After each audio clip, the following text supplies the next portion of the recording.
اللہ کی پاکی بیان کرتے رہو تاکہ پتہ چلے کہ آپ سن رہے ہو. ذرا محبت سے بول دیں یا رسول اللہ. آؤ کیسے اسلام تلوار سے نہیں کردار مصطفیٰ سے. واہ واہ اول بھائی ایک تھا دشمن مصطفیٰ کا جی. اور ایسا دشمن جو اسلام کو برباد کرنے کے لیے ہمیشہ کوشاں رہتا. رسول اللہ کو تکلیف دینے کے لیے ہمیشہ تیار رہتا. حکومت بھی اس کے پاس, اقتدار بھی اس کے پاس, اختیار بھی اس کے پاس. ابو جہل کے ساتھ ہمیشہ مشورے میں شریک رہتا. گورنر تھا وہ. ایک دن جنگ میں مسلمانوں کے ہتھے چڑھ گئے اور نبی کے غلاموں نے پکڑ لیا, ہاتھ پیر باندھ لیا, لے کے مسجد نبی کے ستون سے باندھ لیا. کہا اب تیرا فیصلہ مصطفیٰ کرے, اب تیرا فیصلہ ہمارے آقا کرے. رسیوں سے بندھا ہے مسجد کے ستون کے ساتھ. آج کل کا کوئی بادشاہ, راجہ, مہاراجہ, نیتا, مکھیا, سرپنچ, M L A, M P ہوتا تو کہتا یہ دشمن ہے, مار ڈال, راستہ صاف کر دے. لیکن دیکھ مصطفیٰ کی شان کیا ہے.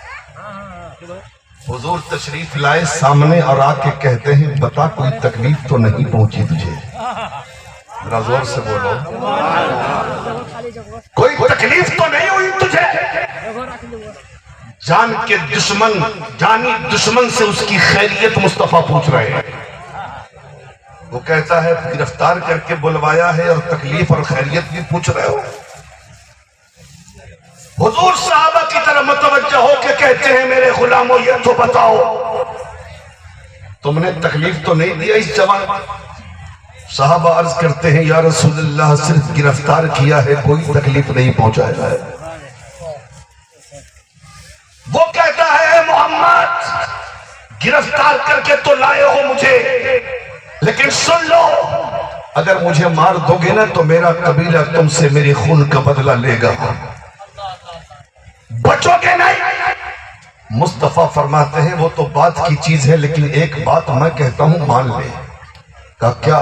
کہا سنو چہرہ اٹھا میرا چہرہ دیکھ لے. زور سے بولو, زور سے.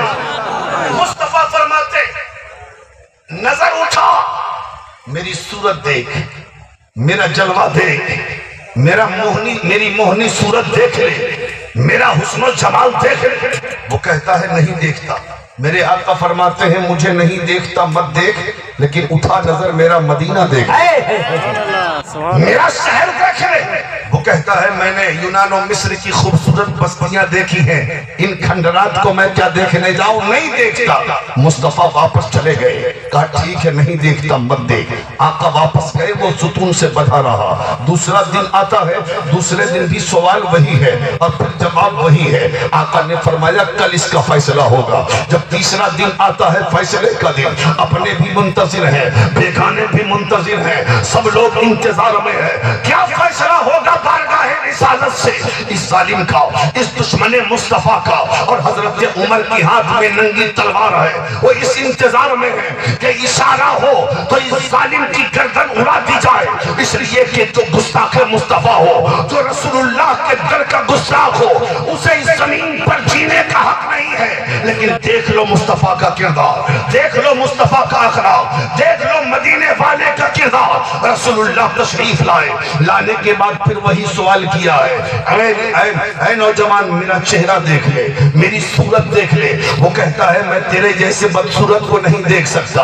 اللہ اللہ, دیکھو نبی کو دیکھا نہیں تھا تو بدصورت کہہ رہا تھا, لیکن یاد آئی وہ بات کہ ایک مرتبہ ابو جہل نے کہا تھا اے محمد میں نے تیرے جیسا بدصورت کسی کو نہیں دیکھا.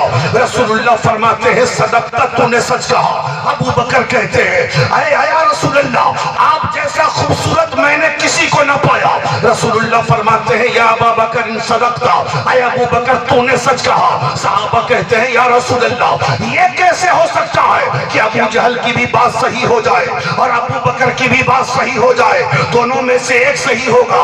تو سرکار فرماتے ہیں میرے غلاموں اللہ نے مجھے آئینہ حق بنا کے دے بھیجا ہے, اور جو